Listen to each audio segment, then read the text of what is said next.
This session is a nice way to break it up with the godfather of Islamic finance, as Omar Shaikh is saying. There's a lovely book, if any of you get the chance to read. It's by Professor Carl Pillemer. It's called 30 Lessons for Living.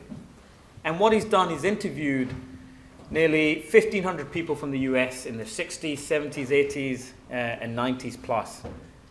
And he has summarized their experiences in life and distilled them into key messages for young people. Be that people in the 20s, young people in the 30s, people with young families in the 40s, whatever that is. And that was a principle, a kind of approach that what we decided to do at the Islamic Finance Council was to go out and interview some of the pioneers who helped start the Islamic finance industry, who've created the context within which a lot of this conversation is happening today. And what we're really trying to do is around three key questions. And we've used Fluberg's theory for this, which builds off Aristotle's concept of phronesis, which is wisdom gained and built through practical experience. And the three questions we went out and we asked some of the godfathers, and really happy to have Iqbal Bhai with us here to talk about it today, is the industry as it is right now. How did we get here to this point? Who's winning and losing, and through what mechanisms of power?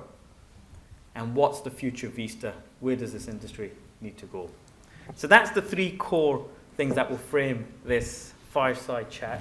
This is my Terry Wogan moment with our celebrity guest. If you're laughing, you're showing your age, by the way. Yeah, this should have been... huh? It's your wig. It's a wig. It's a wig. Sultan, you're not old enough to be the godfather yet, but you're there.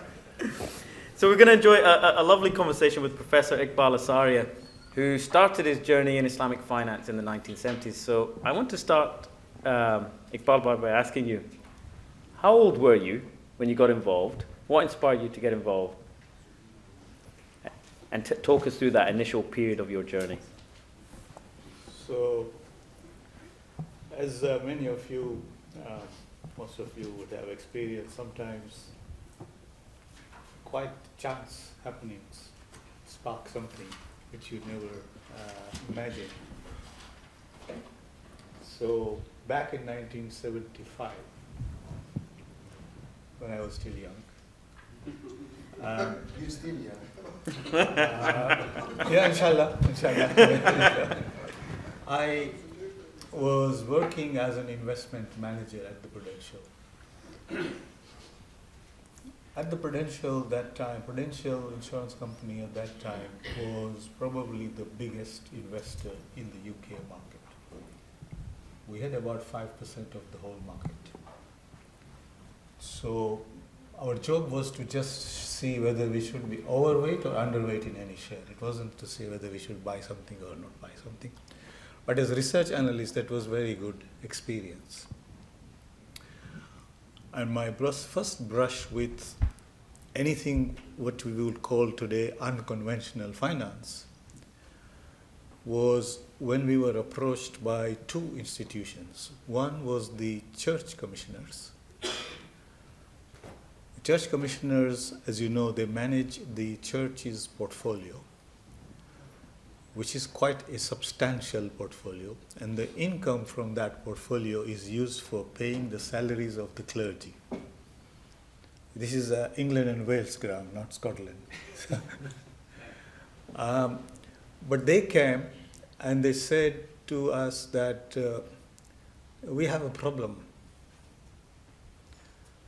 Here we have our poor clergy, pastors and so on, preaching from the pulpit that gambling and alcohol and things is harmful, is sinful. And when they look at it, they find that their salary is coming for investments in these shares. So there's a disconnect there. So I said, can we somehow screen out those stocks from these, which is fine. What will happen to the return? Conventional portfolio theory at that time was quite straightforward. If you reduce the investable universe, you reduce diversification, and therefore you compromise return, full stop.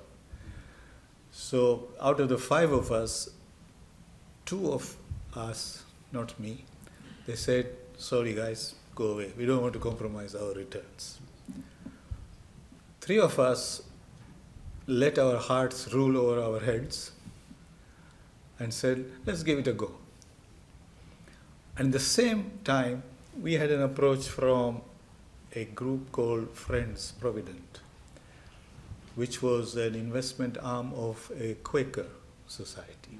So they were also looking more ethical rather than sin stocks. But similar idea, whether reducing the universe will compromise return or not. In those days, it was very much an act of faith on our part. It wasn't, theoretically, we were quite frightened. Today, I can tell you that it is the reverse, which is fine. We'll come back to that later.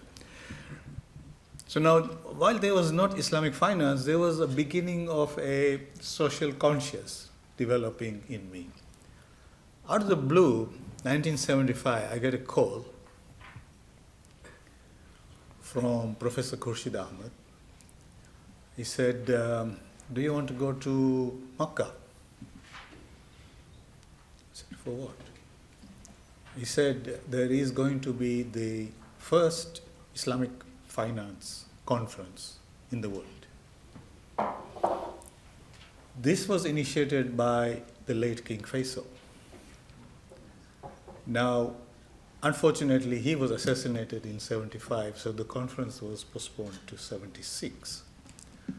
So I told Professor Khurshid, yeah, I will go to Mecca, at least I can make Umrah, and then all the rest we will see what happens. As it happened, they had collected or gathered probably 200 plus of the leading economists from different Muslim countries to debate this question, what to do. And obviously I was not engaged in the debate. I was a young economist and an investment manager, knowing nothing about Islamic finance. But it was a very, very quick education. And clearly, later on, a lot of people have leveled this accusation that you don't know economics and you're just talking about narrow banking and so on. I disagree. I think that conference we discussed that without changing the economies of countries, we cannot have Islamic finance. However, changing the economies means changing politics, which is a task which is not for these 200 people in this room to do. Can we do something under the radar, like Islamic banking, which will then filter up to influence attitudes? So that was the idea. Following that, you had the setting up of the first few Islamic banks, Faisal Islamic Bank, Al Baraka Bank, Dubai Islamic Bank, in the Sudan and here, there, everywhere. People started to take that idea seriously. So that's how I came to it, indirectly and tangentially. So 1976, at that conference, we heard earlier about rugby pitches and football games. Was it Sultan Rafi gave that analogy? Was that known then, that this is a round hole square peg scenario? Did you know that? No. I think what people felt, you remember that early 70s was the first time in many years, because of the increase in the oil price, we had liquidity. We had a little bit more confidence that we could begin to define our own destiny. And Muslims felt that finance is one of the places where we should begin to influence our own way. Obviously, this was mostly in Muslim majority countries. We're not talking about UK or wherever. So what was then the vision or the aspiration then? So you talked about being under the radar. What was it, just this is the first play and then we'll figure out the rest thereafter? Yeah, it was the idea that with this play, the attitudes towards Islamic finance, because Islamic finance for all practical purposes has died before that for the last 200 years. And there was no scope for colonialism, under colonialism for this thing. Before that, there was no banking. So really, in the modern context, there was no Islamic finance.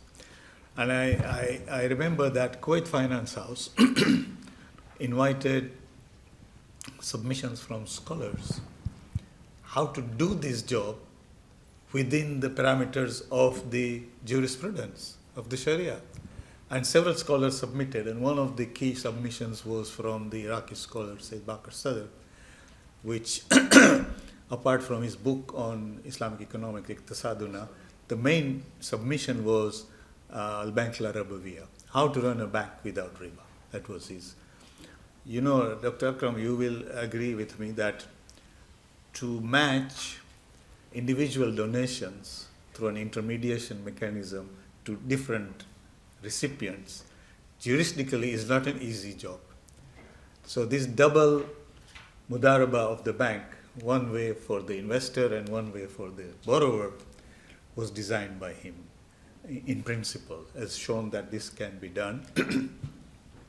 We didn't have at that time any idea of the suffocating grip of banking regulation on this structure. We thought we can give money and we can share risk and we can do mudaraba and musharaka and whatever, and it will be fine.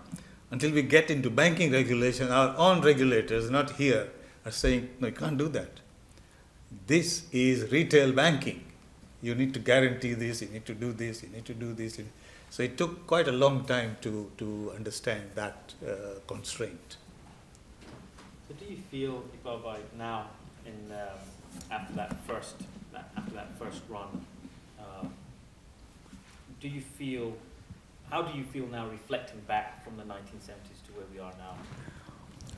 Well, it's okay. We couldn't really fault the sentiment of that time. It was really post-colonial, really time people wanted to see, we want to determine our destiny. So there was nothing else we could do. We had to do it. Could we have taken a different path? Again, I don't think so. There was no other path available. There was no other option. So the way we've got to today, the current paradigm, in these last 30 years, who's won and who's lost? So in the last 30 years, is obviously... Is it the lawyers, Clifford Chance and other law firms? Is it the Sharia scholars? I think lawyers obviously... Who's made the money? Who's won in this? And I think lawyers are lawyers, but they have been immensely helpful in educating us that what is possible and what is not, what is fantasy and what is fact. And then obviously we can decide whether we want to do that or not. Nobody forces you to do something. What has happened is that many of the Muslim majority countries have shied away from Islamic finance because they could see the implication for the polity. If it grows, then they could see the problem, right? And even now you can see both kind of finances coexisting and also Islamic finance forming a much smaller component of the banking system. Even in a country like Malaysia, you're looking at 30% at most. It could be 60% without any problem. how would you then, yourself, Professor Khurshid, the early pioneers, how would you describe, how do you feel now when you look back and you see where we've got to today as an industry? How does it make you feel? I think we have come a long way. To give an example, one of my friends from Bank Islam Malaysia came to London. I said early 80s when Bank Islam was established nearly. And he said, let's go to Standard Chartered here. I said, let's go. And they want to open a Nostro account, the interbank. They said, we can't do it without interest. If it is short, we charge you, and if it is a surplus, we pay you interest. He said, I don't want interest and I want to pay interest. He said, you can't do it. So even small details like that had to be negotiated and understood, right? So it took the best part of 20 years to educate the banking system here that there is something called Islamic banking which has certain requirements which need to be fulfilled if it is to work. Then the regulators. Now when we are looking at home finance packages here, right? They said that a diminishing musharaka product, which is essentially not that much different from a repayment mortgage product, will carry a higher risk weighting than a repayment mortgage, putting you at a disadvantage straight away. Again, you enter into serious discussion with them that there is no difference in the risk characteristics here. And you had the bigger problems which we'll come to of double stamp duty and so on. But these are procedural issues without those principal issues. So you've addressed many of the procedural issues, and different countries around the world have done that, but how do you feel though, Iqbal Bhai, from your aspirations of the industry? I get the operational challenges, you've talked about them, but how do you actually feel now after 30 plus years, and yourself in that early cohort? Professor Khurshid, what would they say? What would you say? Well, you can see now, for example, the major international institutions, IMF, World Bank, the Financial Stability Association, International Financial Stability Association, all the other development banks, they know what is Islamic finance and they know how to work with it, and they are working with it. This is not a small achievement. This is a huge achievement in terms of just making sure that you have a sympathetic listener on the other side. Some of them may be hostile, it's fine, but there are people who understand, who know that essentially there is not anything wrong. The other thing I would say, we are specifically lucky in this country because English common law is a very principle-based law. As long as the outcome is similar, they don't scrutinize the process, whether you call it riba, you call it this, that. If you were trying to do this in France, you will have at least 10 more years, and Professor will tell, yeah? It is because it is a literal law. And similarly, you can see that difference between Malaysia and Indonesia is partly due to the nature of the law. Then Indonesia has got a Dutch or European legal tradition, which is very much more difficult to change. So no, I don't think it's a small achievement in the sense, now you can see hedge funds and private equity funds and all of them saying we want Islamic finance. 30 years ago, they would say, what is this? Do you feel the industry has met your and that early pioneers' ethical aspirations? To be honest, we should remember that the whole discussion on ethics in banking is recent. 40 years ago, there was no discussion. There was two compartments. You make the best return. When you have the return in your hands, you do what you want to do with it. You can do it better, you can spend it better. Don't talk about how the return is made. This was the way it was bifurcated. When ethical finance started to come, like Friends Provident Stewardship Fund, a lot of the people said, what is this about?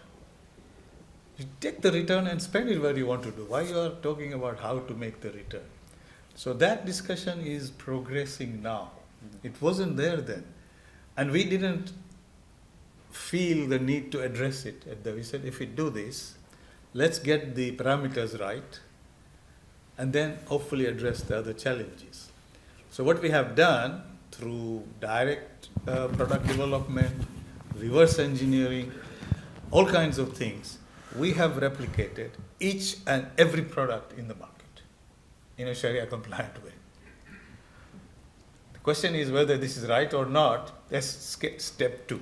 That is Islamic finance 2. The job of 1 was to make it universally understandable. Now, of course, as we heard in the last panel, our own young people are saying they come to me and say, unfortunately, because of my age, most of them come and say, Uncle, what is the difference between this and this? Huh? Why you are bothering us? So I had to really go to great lengths to tell them, and I owe this to our scholars, some of them very, very eloquent.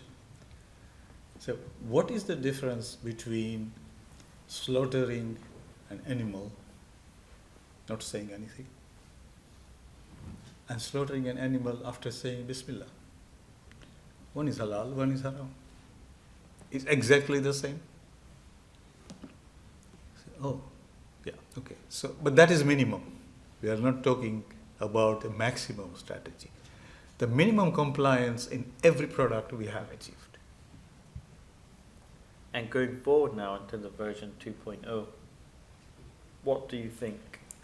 Where do you think the industry needs to go? Because you've managed to successfully replicate, or some critics would say you've imitated, as opposed to innovated. Where do you see going forward the direction of the industry? So there are some, of course, there are some examples of innovation, right, which may not have worked out to as promising as we hoped. For example, look at this Tabung Haji in Malaysia, okay, Pilgrim Foundation. Professor Inko Ahmad Aziz, he wrote a paper in the 60s for the Prime Minister. He said, look, at the moment, the main concern of a Malay farmer is to save enough money to make Hajj in their lifetime. This is their main wish. And so they begin to save and put it on the pillow and here and there and wherever. But as you know, with this kind of saving, another relative comes and say, I'm in need and my son is fallen ill or whatever, and you give it and then the saving is gone. And so on, right? Or you spend on something. So he said, if we form a fund where they could put the money and we use the money to buy the inputs for the farming, like their seeds or fertilizers or whatever, and give the return back into the fund, his estimate at that time was that the average pilgrim will be able to go to Hajj 8 years earlier than initially because of the returns which will compound. Actually, it turned out to be 12. So this is what we call bottom up, right? There is no riba, there is nothing here. It's very clean. And Bank Islam, when it was formed, it had 2.3 million customers on day one. The whole of Tabung Haji became its customer base, right? You show me a bank which has 2.3 million customers on day one. So we have that. Now then they also got into financial engineering and all the other things, but this is the problem. But there are possibilities in our societies to do this kind of innovations, which then people say, yes, this is what I would call is the proper purpose of our banking or financial intermediation.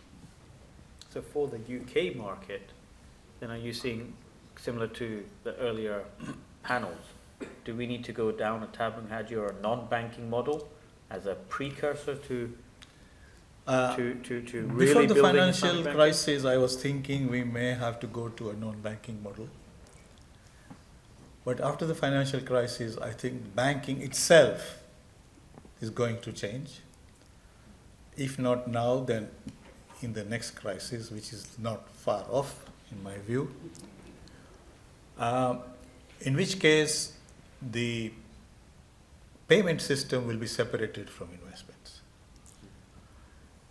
So I'd ask my students, I said, have you asked your bank how safe is your money? They said, no. I said, why not? They said, it never occurred to us. I said, if your bank goes bust, what happens to your money? They said, we have no clue. How can you put your money in a place so confidently that you're not even asking what you're doing with the money? After the crisis, people are beginning to worry, so what's happening to that, right? And now it's going to change. So we would have the possibility of having ethical stroke Islamic banking within the banking system without having to go outside the banking paradigm. And that is something we need to work with the FCA now to see how to encourage them to slowly go there. And the final question, and we'll have to wrap up on that, Omar's looking at me, is what advice would you give to young people in the audience and just out there more broadly? What advice to the future leaders of Islamic finance, what would be the one thing you would say to them that they should consider as they take on the challenge to build out this industry? I think in the last 10 years and maybe more, just 15 years max, we have a new constituency emerging, which is the ethical finance, responsible finance, sustainable finance, whatever you call, which has a lot of synergies with us. And so we need to put our heads together. I've talked at several responsible finance forums and ethical finance forums, and I said to them, look, our problem with you is your tolerance of debt. If you mitigate your use of debt, we can work together without any problem at all. And in fact, Makil was here in the morning, he's not here. At FTSE, we did a number of back testing on, for example, the performance of the FTSE World Index, the general FTSE index, the FTSE for Good index, which is the index of SRI stocks, and the FTSE Sharia index. So 3 separately. And then I told him, let us take the best, let us take the common, not the best, the common components between FTSE Sharia and FTSE for Good. So we took the common ones. It showed 2 things. First of all, the common core was much smaller than I expected, which means we have a lot of differences between the ethical and Islamic. And so we need to study what are the basis of these differences. But secondly, when we mapped the performance of that common core, it beat all the other 3 together. I tell the responsible finance people, look, this is a win-win situation. What is their problem for you? So I think we have a new ally, if you like. If we cultivate that ally, the next generation of Islamic finance practitioners, bankers, whatever, we would get a lot of traction in this world, even in societies which are not Muslim. Just to end with one discussion we had with Lord Adair Turner. Lord Turner, as some of you may know, was the chairman of the FSA at the time of the crisis. And he's now a professor and working with a think tank. You can see the title of his last book, which is called Between Debt and the Devil. Saying if you continue to increase debt, the only way is to the devil. So we had a BBC 4 program which Lord Turner hosted, and he interviewed me, and I was, of course, giving him the Islamic finance perspective on debt and so on. After the program, which was decently received, I went to see him, and he said, Iqbal, you know that I am not in favor of 100% no debt. I said, I know that, Lord Turner. Can we go 50-50? He said, fine. I said, fine. Let's shake hands on that and try to get 50-50, and then we move on. So we have allies which we can exploit. Fantastic. Can you all join me in giving Brother Iqbal